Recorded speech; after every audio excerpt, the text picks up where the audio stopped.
Welcome to the Tangles and Toons channel, where we are continuing our month-long Inktober 2025 Zentangle challenge.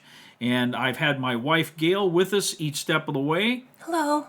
And she's helping us by doing her own drawing, of course, and then we can have that side-by-side comparison just for fun and variety to this particular series. Now, the Tangle for day 11 is called B-Fly by Munoz Camacho. And that individual created the step out for this tangle, but it's clear by looking at it, at least to me, that it was inspired by a butterfly. The neat thing with this tangle is it can look like a butterfly, or it can look like a floral arrangement and has some flexibility there.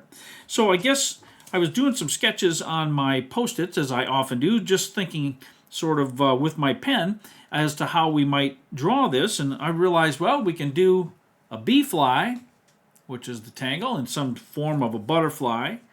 Or I created an off-the-cuff tangulation. Since this looks like a butterfly, I thought, well, what about a dragonfly? So we could do the D-fly version. Or if we really wanted to get freaky and get down, we could do the superfly version. No, I'm kidding, of course. So we are going to stick with the first one there. We're going to be doing the B-fly, at least in some form, and we're going to be adding that to our composition today. So I'm going to draw right down here. I'm going to try to draw one or two or maybe three, depending on the sizing and placement that I end up with. Here is how we're going to draw this tangle. It's actually pretty straightforward and simple. We're going to draw some teardrop shapes. Let me, again, as I often do, show you here. We're going to draw teardrop shapes that have an overlap to them. And that overlap is just how this original step out is done. And then we're going to add our little body, if you will, down here and whatever embellishments we're going to do, which we'll cover in a moment. But that's the essence of what we're doing. So knowing that that's how we're going to draw this, let's figure out approximately where we want to place this. I'm going to do one right about here, I think. So I'll do a nice good size one here. And they get just a little bit smaller, at least in the way I draw it, with each little element that we do. And I'm going to add that little body. I'm going to ink that in on mine, make it dark.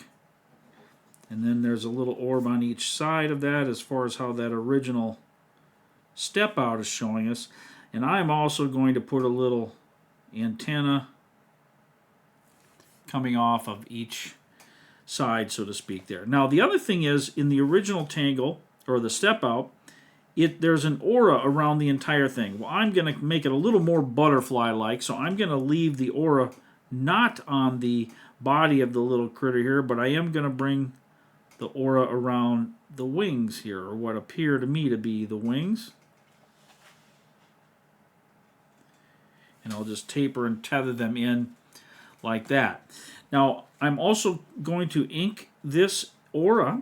I want to make some nice bold spots here, and it'll kind of go nicely with my other starlight pattern there that's also bold.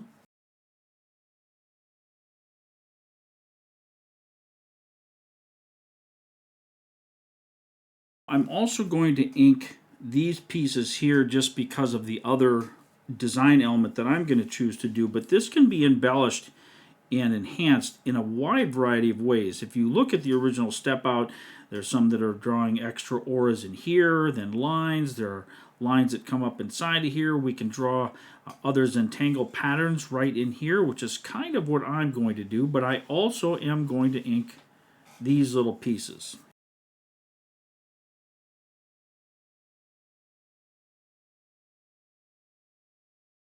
I'm going to draw a printemps shape, which is that spring type shape, and I'll show you that in a moment, but I'm going to do it in each of those wings.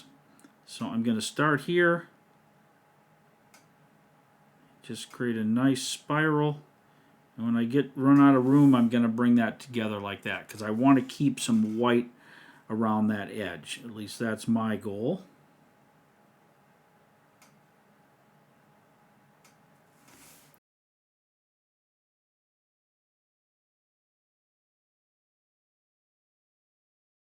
And now that that is done, I'm going to add a little bit of weighting to these printemps. If you've ever done that like that, we just are adding a little bit of thickness or heaviness to one side. And I'm doing the side that's facing down toward the butterfly's little body down there, if that helps capture what I'm doing.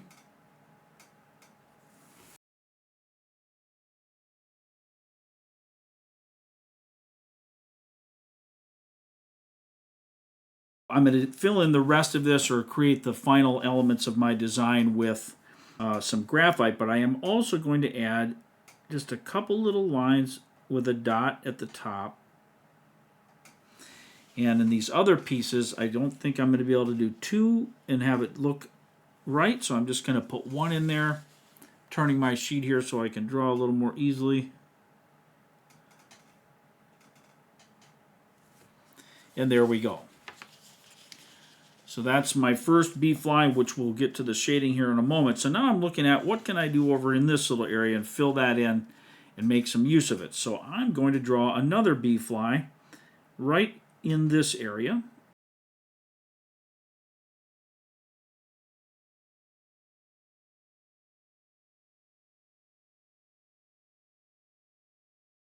And I think I'll do one more down here.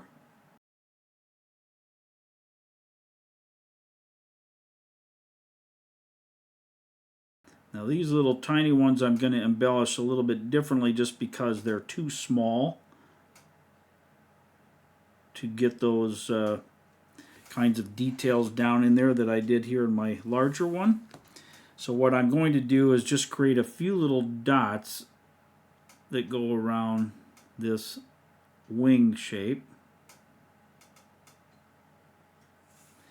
Just gives a little sense of pattern to that, a little additional detail. I'll do the same kind of thing here. Literally just touching it with the tip of the pen. And now we can grab our graphite pencils and we can do some shading. So this is a very simple one to shade for me anyway. I'm going to add a little bit of graphite down in these lower corners of the wings, I'll call it. And then when I spread that around with my tortillon or paper stump, it's going to give us some nice tonal contrast here. And on these little wings, I'm going to do something very similar, just again to add some tone so they don't look purely white.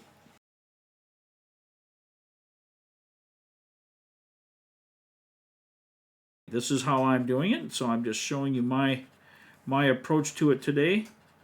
Who knows, if I did this same shape tomorrow, I might do it completely differently. I might do one of those floral arrangements. Try here turning this light off again so you can see a little better without the glare on the graphite. And so this is my composition after the first 11 days of our Inktober 2025. And here is Gayle's. So it looks like she did a very similar setup with her B-Fly. And she's managed to squeeze 3 of them in there just like I did, in roughly the same place. So it looks like so far we're kind of tagging along very closely to each other, but just enough difference for it to be interesting as we look at those side-by-side comparisons there. Nicely done, Gayle. Thank you. All right, folks, that's it for day 11. We'll see you again real soon for day 12. I guess real soon would mean tomorrow for day 12 of our Inktober challenge. Hope to see everyone there. Take care now. Bye-bye. Bye-bye.